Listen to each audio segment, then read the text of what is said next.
السلام علیکم ورحمۃ اللہ وبرکاتہ۔ الحمد للہ رب العالمین والعاقبۃ للمتقین والصلاة والسلام علی رسولہ الکریم۔ اعوذ باللہ من الشیطان الرجیم، بسم اللہ الرحمن الرحیم۔ لقد کان لکم فی رسول اللہ اسوۃ حسنہ۔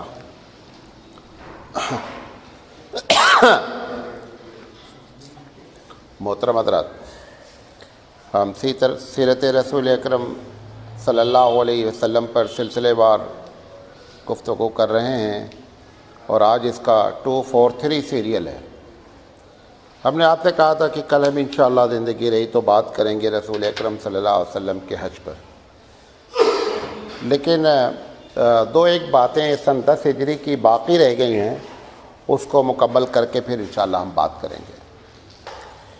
سن 10 ہجری میں ہم داخل ہو چکے ہیں، کل بھی بات اس پر ہوئی تھی تو، اور حج کے بارے میں بھی بات ہوئی تھی، لیکن سن 10 ہجری کے 2-3 اہم واقعات ہیں، ان کی طرف بھی ہم چاہ رہے ہیں کہ آپ کو اس کی بھی اطلاع ہونی چاہیے۔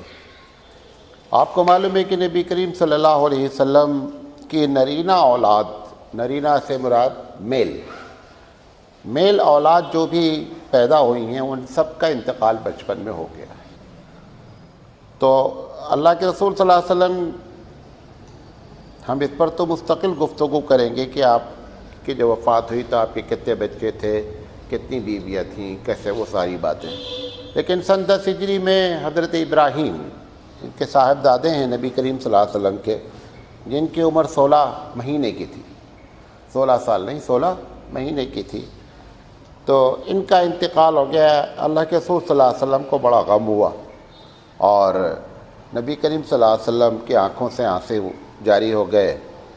تو عبد الرحمن رضی اللہ تعالیٰ عنہ نے کہا کہ حضرت آپ نے تو کہا تھا کہ جب لوگ مر جائیں تو رونا نہیں چاہیے، اور آپ جو ہے وہ خود رو رہے ہیں۔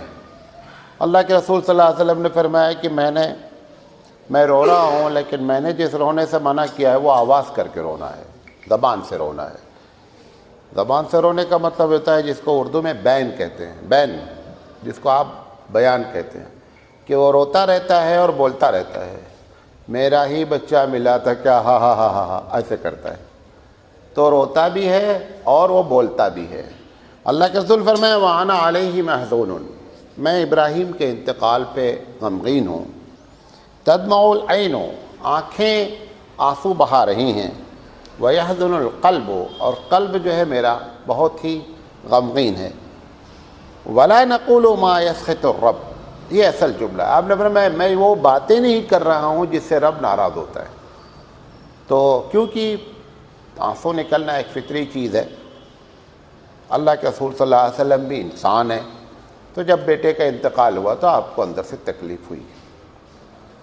اللہ کی اس میں کیا مصلحت ہے کہ کوئی بھی نرینہ اولاد حیات نہیں رہی۔ اللہ کے رسول صلی اللہ علیہ وسلم کی جو بھی شجرہ چلا ہے بعد میں، وہ آپ کی صاحبزادی سے چلا ہے، اور صاحبزادی میں بھی حضرت فاطمہ سے چلا ہے۔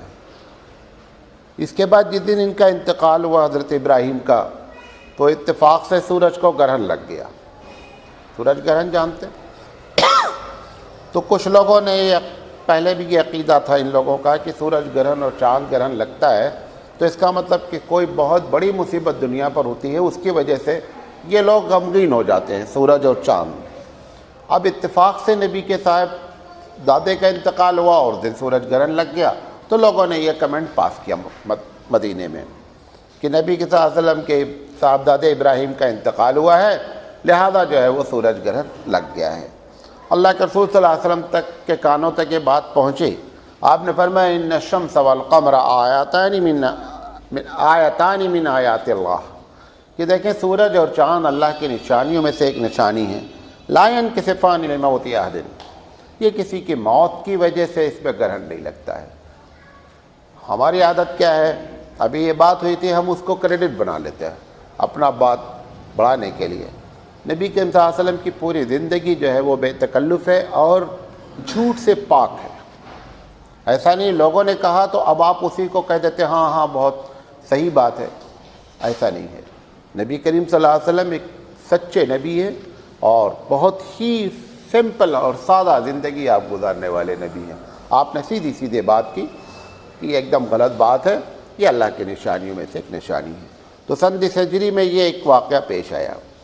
سند ہجری کا ایک واقعہ ہے، کیونکہ سند ہجری میں نبی کریم صلی اللہ علیہ وسلم تو کسی جنگ کے لیے نکلے نہیں، اور نہ کوئی باقاعدہ کوئی جنگ ہوئی. لیکن خالد بن ولید رضی اللہ تعالیٰ عنہ اور حضرت علی رضی اللہ تعالیٰ عنہ، ان دونوں کو نبی کریم صلی اللہ علیہ وسلم نے کچھ علاقے کے لیے بھیجا. کچھ لوگوں کی شرارتیں زیادہ تھیں، حالانکہ 90% لوگ سرنڈر ہو چکے تھے. سند ہجری پہنچتے پہنچتے سب کو حقیقت معلوم ہو چکی تھی اور تقریباً سب ہتھیار ڈال چکے تھے. نجران میں بنو الحارث بن کعب یہ تھوڑی سی شرارت کر رہے تھے. خالد بن ولید رضی اللہ تعالیٰ عنہ کو ان کے یہ بھیجا گیا. نبی کریم صلی اللہ علیہ وسلم نے سختی سے منع کیا کہ دیکھو حملہ نہیں کرنا، ان کو دعوت دینا دی ان کی، اور ایک مرتبہ اگر نہیں سنیں گے تو دوبارہ پھر دینا، اور اگر دوبارہ نہیں سنیں گے 12 پھر دینا، لیکن حملہ نہیں کرنا. بہرحال اللہ کے رسول صلی اللہ علیہ وسلم کی ہدایت کے مطابق خالد بن ولید رضی اللہ تعالیٰ عنہ نے جا کر کے ان کو دعوت دی، اور اللہ کے فضل سے پورا قبیلہ کیا ہو گیا؟ مسلمان ہو گیا. نبی کریم صلی اللہ علیہ وسلم نے ان سے پوچھا کہ خالد تم جب بھی جہاں جاتے ہو اللہ تمہارے ہاتھ پہ کیا ہے؟ فتح دیتا ہے. آپ کو معلوم ہے کہ خالد بن ولید کی ہسٹری یہ ہے کہ چاہے وہ کافر رہے ہوں اور اس کے بعد چاہے مشرف با اسلام ہو گئے ہوں، خالد بن ولید کی ہار میں کبھی اللہ نے قسمت نہیں لکھی تھی. جنگ احد میں، جس جنگ میں نبی کریم صلی اللہ علیہ وسلم کے مجاہدین کو شکست کا سامنا کرنا پڑا، اس کی وجہ بھی خالد بن ولید ہے. خالد بن ولید ہی نے باہر سے پہاڑی کے پیچھے سے حملہ کیا تھا، پوری تفصیل آپ کو بتا چکا ہوں. اس وقت بھی جو کچھ ہوا وہ خالد بن ولید ہی اس کے بیس تھے. تو نبی کے امداد نے پوچھا کہ آپ اس طریقے سے کس طریقے سے جنگ کرتے ہیں کہ اللہ تعالیٰ تو انہوں نے کہا ہم کافر رہے ہوں یا مسلمان رہے ہوں، ہم جنگ میں کبھی ظلم نہیں کرتے. ہماری ایک پالیسی ہے کہ جنگ میں ظلم نہیں کرنا ہے. ہاں سامنے والا اگر شرارت کرتا ہے تو پھر ہم اس کو چھوڑتے نہیں ہیں، لیکن ہم اپنی طرف سے ظلم بڑھ کر کریں ہم ایسا کبھی نہیں کرتے. اور آپ کو معلوم ہے کہ اتنا چیف آف آرمی خالد بن ولید ہیں، اور اتنا ان کے پاس پلاننگ تھی جنگ کی کہ لوگ حیرت کرتے تھے. ایک مرتبہ ایسا واقعہ ہوا، غالباً یہ آپ کو بیان بھی کیا ہوں، کہ سامنے 1,00,000-1.25 کا مجمع تھا اور ان کے پاس کل 3,000 فوج تھی. کوئی چانس ہی نہیں تھا بچ کر نکالنے کا فوج کو. خالد بن ولید رضی اللہ تعالیٰ عنہ نے آئیڈیا دیا کہ ایسا ہے کہ روزانہ جھنڈے کا کلر بدلا جائے. جب صبح ہمارے دستے آ کر کے لڑیں تو جھنڈے کا کلر ڈیفرنس ہونا چاہیے. اب وہ جھنڈے کا کلر جب ڈیفرنس نظر آیا 1 دن 2 دن، تو ان لوگوں نے سمجھا کہ ڈیلی مدینے سے فوج آ رہی ہے، اور ہر دن الگ الگ قبیلے والے الگ الگ جھنڈے کا کلر لے کر کے آ رہے ہیں، اور خالد بن ولید رضی اللہ تعالیٰ عنہ مسلمانوں کو سیف وہاں سے نکال رہا ہے. بہرحال عجیب و غریب سپہ سالار ہیں. بڑی ان کی تمنا تھی کہ شہادت نصیب ہو، لیکن اللہ نے ان کی قسمت پہ شہادت نہیں لکھی تھی. جب ان بستر مرگ پہ تھے تو کہتے ہیں کہ جسم کا کوئی حصہ ایسا نہیں جس پر تلوار نہ چلی، لیکن اللہ نے معلوم نہیں کیوں ہماری قسمت میں شہادت نہیں لکھی تھی. بہرحال یہ بھی جو ہے وہ خالد بن ولید 10 ہجری میں ماہ ربیع الاول کے مہینے میں یہ واقعہ پیش آیا. یہی وہ سال ہے 10 ہجری جس میں نبی کریم صلی اللہ علیہ وسلم نے معاذ بن جبل رضی اللہ تعالیٰ عنہ کو یمن کا گورنر بنایا، کیونکہ 10 ہجری میں یمن پوری طرح سرنڈر ہو چکا تھا، اسلامی حکومت قائم ہو چکی تھی، اور یمن والوں کی جانب سے یہ بات تھی کہ یہاں پر اچھے کسی آدمی کو گورنر متعین کیا جائے جو رولنگ کرے. تو حضرت معاذ بن جبل آپ کو معلوم ہے کہ یہ 18 سال کی عمر میں ایمان لائے، اور وہ جو لوگ مدینے کے جو لوگ ایمان لائے تھے سب سے پہلے 12 آدمی لائے تھے، پھر 70 یا 72 آدمی لائے. اس 70-72 والے میں ان کا نام ہے معاذ بن جبل رضی اللہ تعالیٰ عنہ کا. یہ خزرج قبیلے کے تھے، بڑے بہادر آدمی تھے. قرآن مجید پہ ان کا بڑا کمانڈ تھا۔ پیارے حبیب مصطفیٰ صلی اللہ علیہ وسلم نے فرمایا کہ اگر قرآن سیکھنا ہے کسی کو تو 4 آدمی سے سیکھنا۔ صحابہ تو بہت تھے، آپ نے فرمایا کہ سالم سے سیکھیں جو مولا حذیفہ ہیں، پھر آپ نے فرمایا کہ ابی بن کعب سے قرآن مجید سیکھا جائے، معاذ بن جبل سے سیکھا جائے، اور چوتھے عبداللہ بن مسعود رضی اللہ تعالیٰ عنہ۔ اپنی زندگی میں جن کو اتھارٹی قرآن کے بارے میں دی گئی کہ ان سے قرآن سیکھا جائے، قرآن کے کوئی معنی سمجھ میں نہیں آ رہا ہے، کوئی تفسیر سمجھ میں نہیں آ رہی ہے، تو اگر یہ لوگ مدینے میں موجود ہیں تو ان 4 کو ریفر کیا جائے، بقیہ سارے لوگوں کو اس کی اتھارٹی نہیں ہے کہ وہ کسی چیز کو بیان کرے۔ تو معاذ بن جبل رضی اللہ تعالیٰ عنہ کا انتخاب آپ نے کیا یمن کے گورنر کے لیے۔ آپ لے کر کے مدینہ کے باہر گئے، مطلب الوداع کہنے، معاذ بن جبل کو سواری پہ سوار کر دیا، خود پیدل چلتے رہے۔ معاذ بن جبل رضی اللہ تعالیٰ عنہ نے کہا کہ نہیں میں بھی پیدل چلتا ہوں، انہوں نے کہا نہیں آپ بیٹھے رہے، اور پیدل چل کے جا کر کے ایک مقام پہ کھڑے ہو کر کے آپ نے فرمایا معاذ بن جبل جا رہے ہو تم، کیونکہ یہ پہلا گورنر ہے جو پورے اسٹیٹ کے لحاظ سے، بلکہ چھوٹی چھوٹی جگہوں پہ تو دعوت والے بہت سے لوگ گئے، کہا کہ اگر معاملہ پھنس جائے گا تو فیصلہ کیسے کریں گے، نئے مسائل اٹھ سکتے۔ انہوں نے کہا ہم اللہ کی کتاب اٹھائیں گے، دیکھیں گے اللہ کیا کہتا ہے، بات کریں گے، کیونکہ ماہر قرآن تھے۔ انہوں نے کہا کہ اگر ایسا معاملہ پھنس جائے کہ قرآن میں جواب نہیں ہوگا تو کیا کریں گے؟ کہا آپ کی سنت اٹھائیں گے، دیکھیں گے ہمارے نبی نے اس معاملے کو کیسے حل کیا۔ کہا اگر ایسا ہو جائے کہ سنت میں بھی نہیں ملے تو کیا کریں گے؟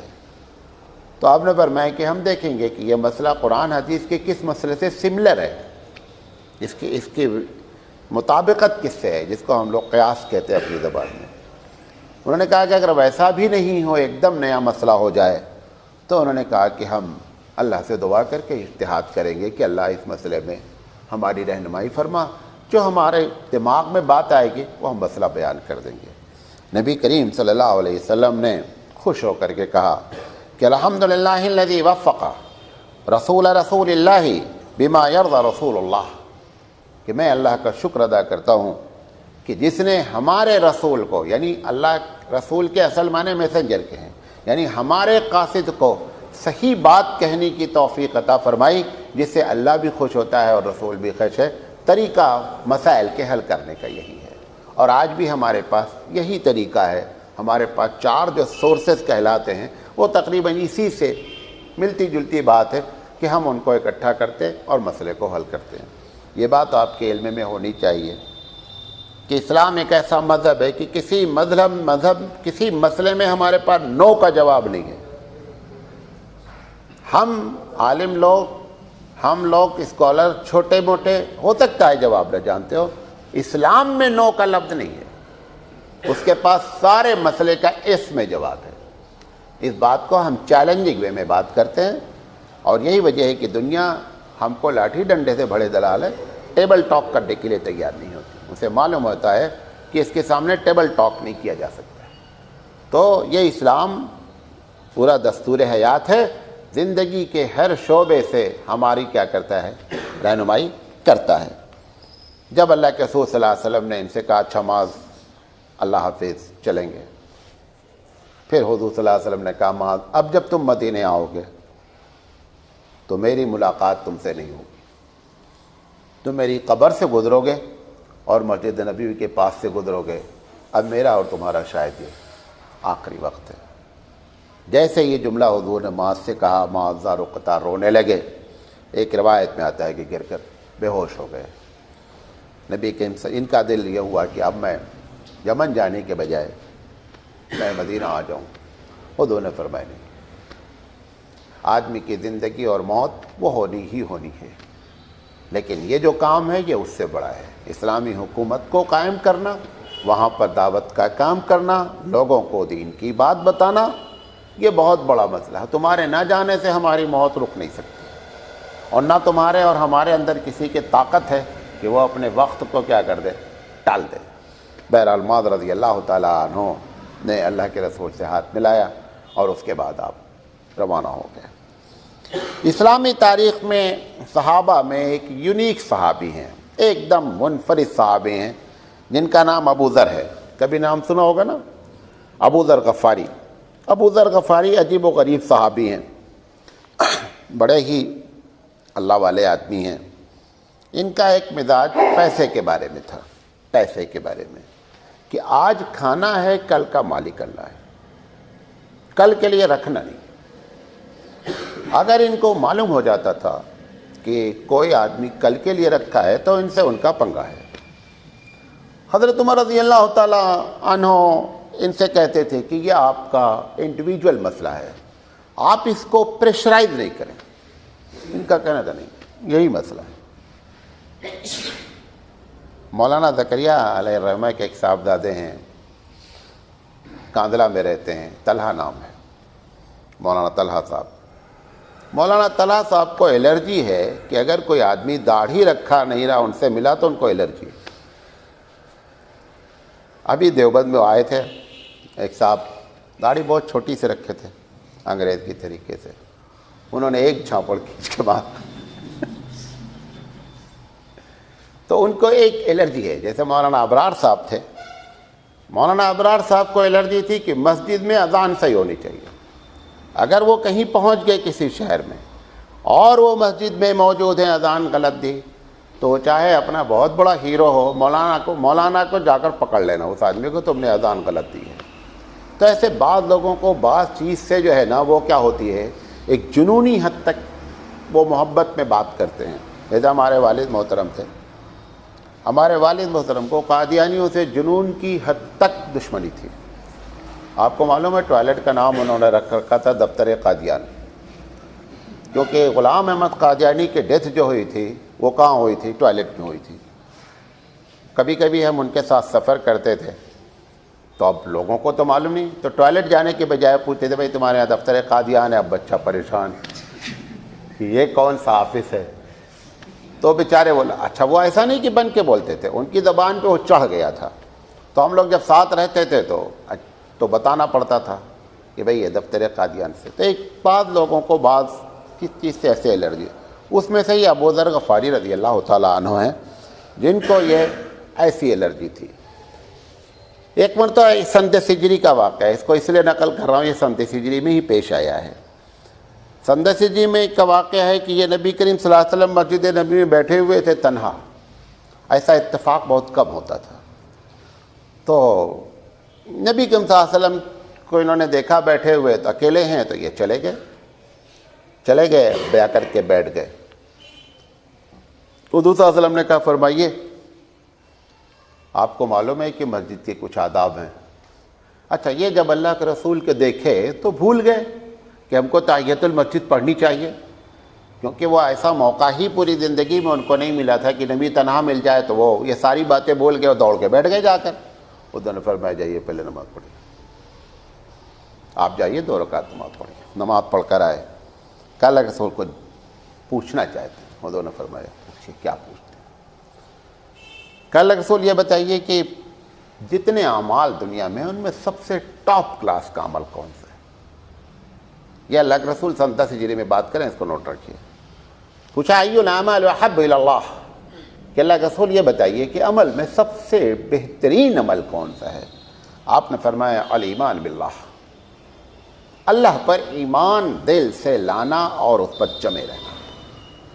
پھر آپ نے فرمایا وجہاد فی سبیلی، اور اللہ کے راستے میں جہاد کرنا۔ یہ بہترین عمل ہے، سب سے عملوں میں سب سے اچھا عمل ہے۔ پھر انہوں نے پوچھا اللہ کے رسول یہ بتائیے کہ جو مومن ہے ای المومن اکمل ایمانا، کہ یہ کیسے معلوم ہو کہ کون سے مومن کا ایمان سب سے کمپلیٹ ہے؟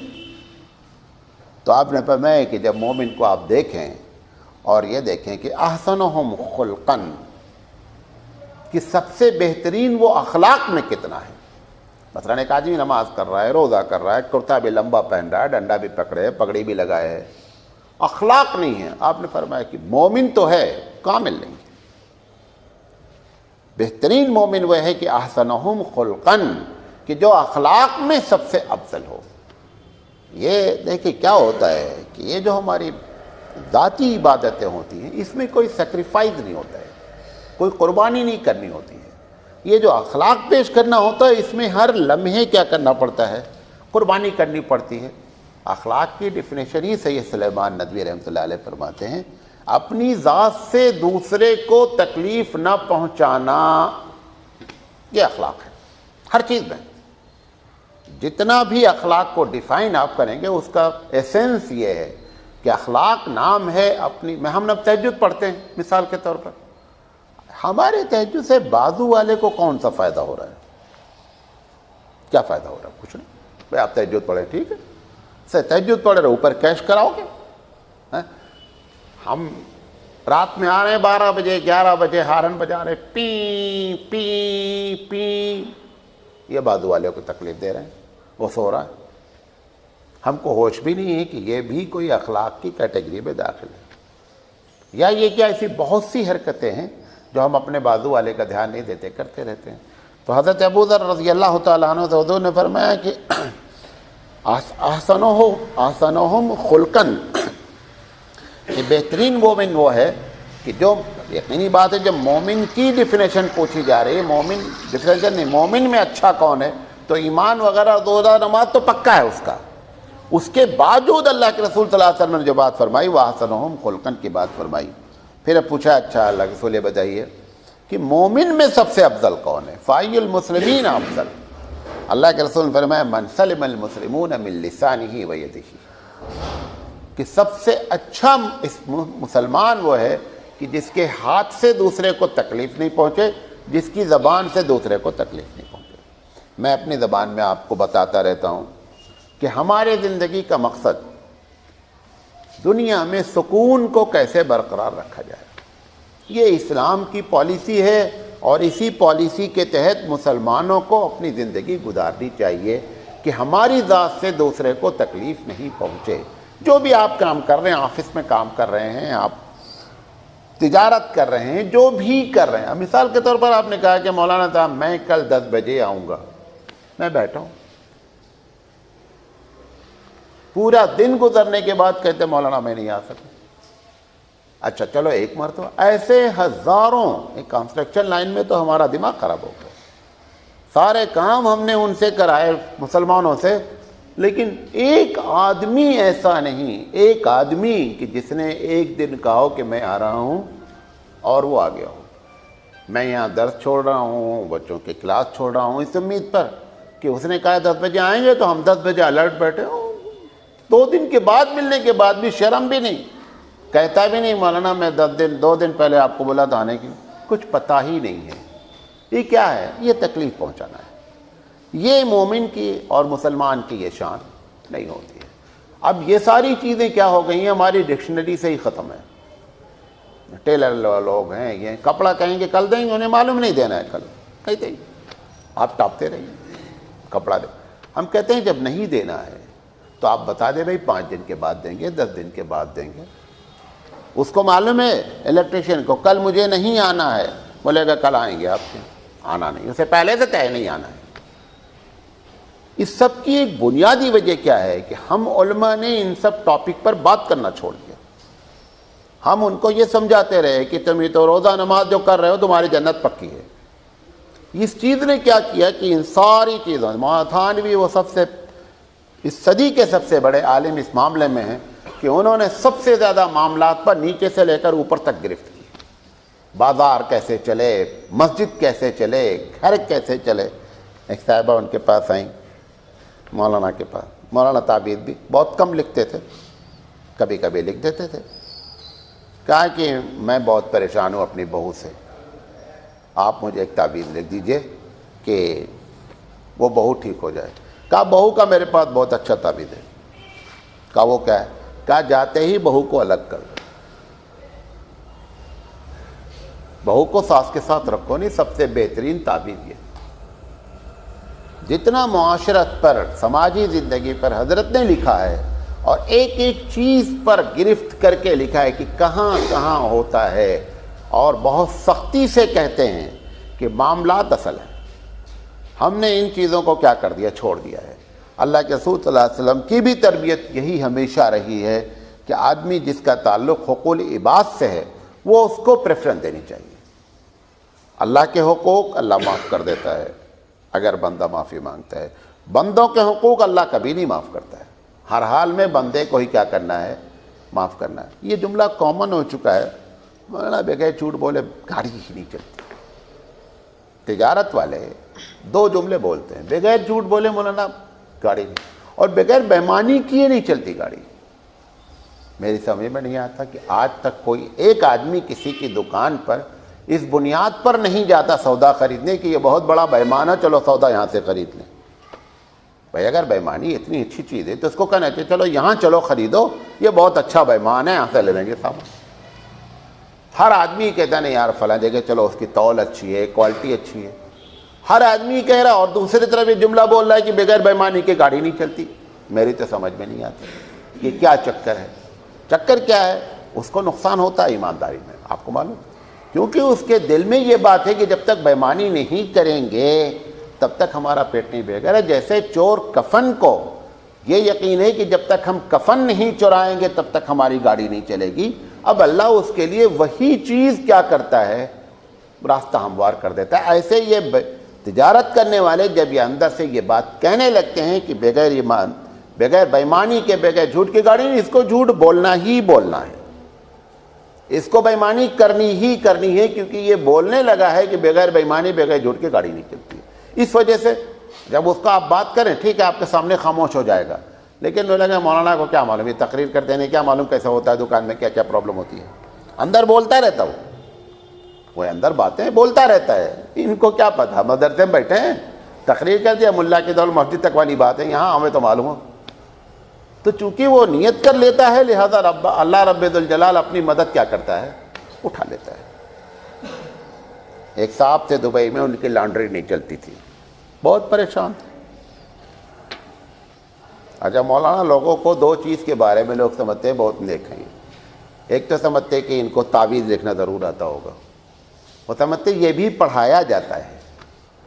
ہر مولوی کو لوگ پبلک سمجھتے ہیں کہ اس کو یہ پڑھایا جاتا ہے یا اس کو معلوم ضرور ہے. خیر ویسا ہے بھی, مطلب ایک 90% لوگ تو دھندا کرتے رہتے ہیں, تو پبلک کا کنفیوز ہونے کا جو معاملہ ہے وہ صحیح معاملہ ہے. اور دوسرا یہ سمجھتے ہیں کہ یہ مولانا سے دعا کرا لو تو معاملہ بن جائے گا, واللہ عالم, دل سے بولتے کہ رسمی طور پر. تو ایک صاحب نے کہا کہ مولانا آپ دعا کر دیں. اچھا میری اپنی ذاتی عادت ہے, اگر میں اس وقت آپ کے سامنے بولا ہاں تو ہم دعا کریں گے, ورنہ ہم خاموش رہیں گے, معلوم نہیں یاد رہے نہیں یاد رہے. میں نے کہا ہم انشاءاللہ دعا کریں گے آپ کی. خیر کچھ دن کے بعد ملے, تھوڑا بڑا معاملہ. ہم نے کہا ایک ترکیب بتاتے تم کو. کہا کیا ہے؟ لانڈری کی دکان تھی. ہم نے کہا جب پریس کرانے آئے ہوئے کوئی آدمی تو بولو تمہاری جیب سے 2 درہم نکلا ہے. اب جیسے 10-12 کپڑے لا کے دیا تو جب پریس کر چکا تو اس کو 2 درہم اس نے پکڑا, صاحب یہ آپ کی جیب میں تھا. ایسے ہم نے کہا ہے کہ جب تم اچھا کسٹمر دیکھنا تو یہ کر دینا کہ جو زیادہ لے کر کپڑے مستقل آتے. اس نے 100-150 کسٹمر کے ساتھ مہینے بھر میں ایک کر دیا. اب وہ لوگ یار یہ تو بڑا ایماندار آدمی ہے, اس کی دکان چلنے لگی. تو بہرحال ایسے بھی چلتا ہے معاملہ. پھر حضرت ابو ذر غفاری رضی اللہ تعالیٰ نے پوچھا ای الہجرت افضل, کہ اللہ کے رسول ہجرت کون سی افضل ہے؟ تو اللہ کے رسول کے زمانے تک تو سب سے پہلی افضل ہجرت واقع ہو چکی تھی مکے سے مدینے کی. اللہ کے رسول نے فرمایا کہ سب سے اچھی ہجرت یہ ہے کہ برائی چھوڑ دو. اچھی ہجرت, ہجرہ کے اصل معنی کیا ہے؟ ترک کرنا, چھوڑ دینا. تو اللہ کے رسول نے فرمایا کہ بہترین ہجرت ہے من ہجر السوء, کہ جس نے برائی چھوڑ دی اس نے بڑی ہجرت کی. کیونکہ اب اصل بڑی ہجرت کیا ہے؟ واقع ہو چکی ہے, اب اس کے بعد کوئی ہجرت نہیں ہے. اب جو ہجرت ہے وہ کیا ہے؟ برائی کو چھوڑنے کا نام ہجرت.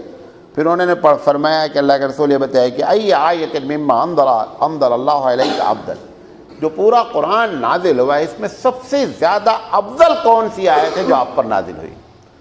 نوٹ کر لیں اس کو. آپ نے فرمایا آیت الکرسی. آپ نے فرمایا آیت الکرسی. پھر ابو ذر غفاری رضی اللہ تعالیٰ پوچھا اللہ کے رسول اب تک کتنے انبیاء آئے ہیں اور اس میں رسول کتنے ہیں؟ تو دو نے فرمایا 1,24,000 انبیاء آئے ہیں, اس میں سے 313 رسول ہیں. 313 جو جنگ بدر کا نمبر ہے.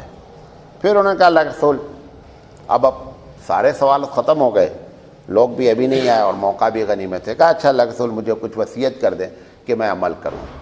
تو فرمایا اوصیکم بتقوی اللہ. ابو ذر میں جو وصیت کرنا چاہتا ہوں تم کو کہ اللہ کا خوف ہر وقت اپنے دل میں رکھو۔ پھر انہوں نے اب خاموش ہو گئے اللہ کے رسول، کہا زدنی، اللہ کے رسول کچھ اور بتائیے۔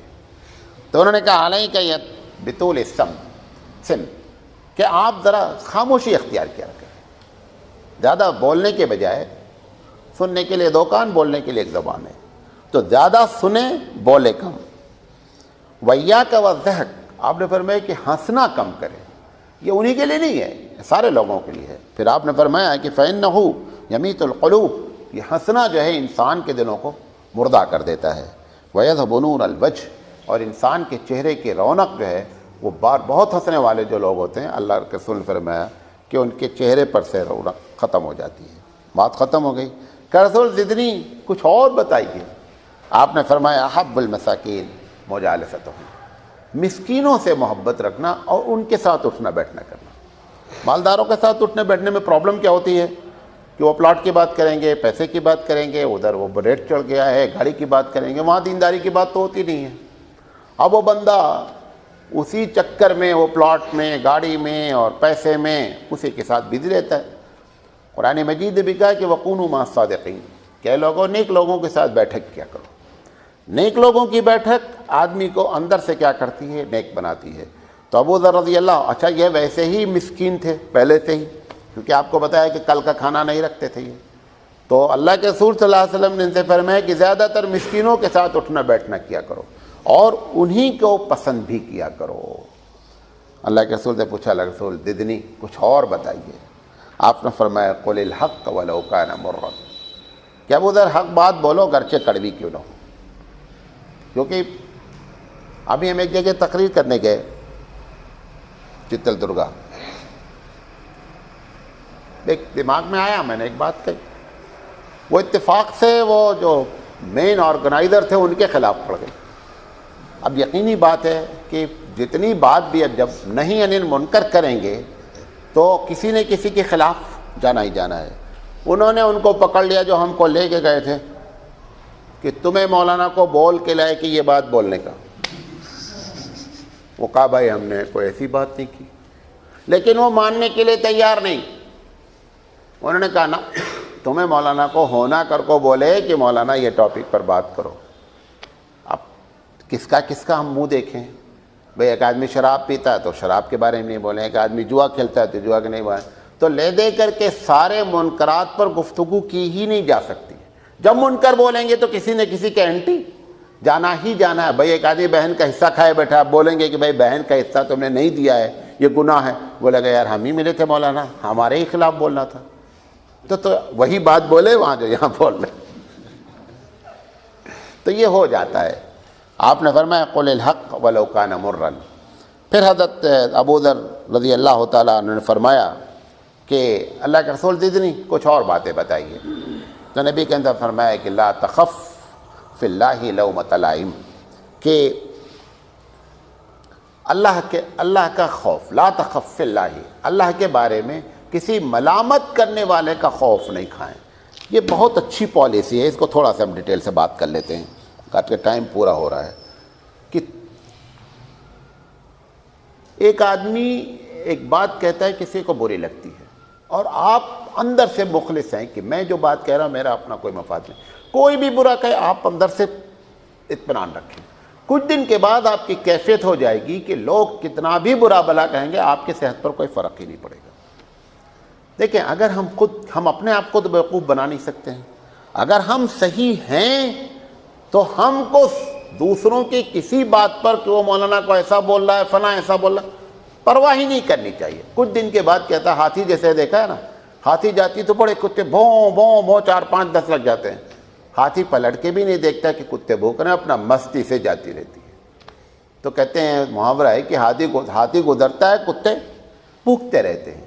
تو اگر اللہ کسی ملامت کرنے والے کی ملامت سے خوف، اس وقت جب کہ ہم اللہ کے لیے بات کر رہے ہیں،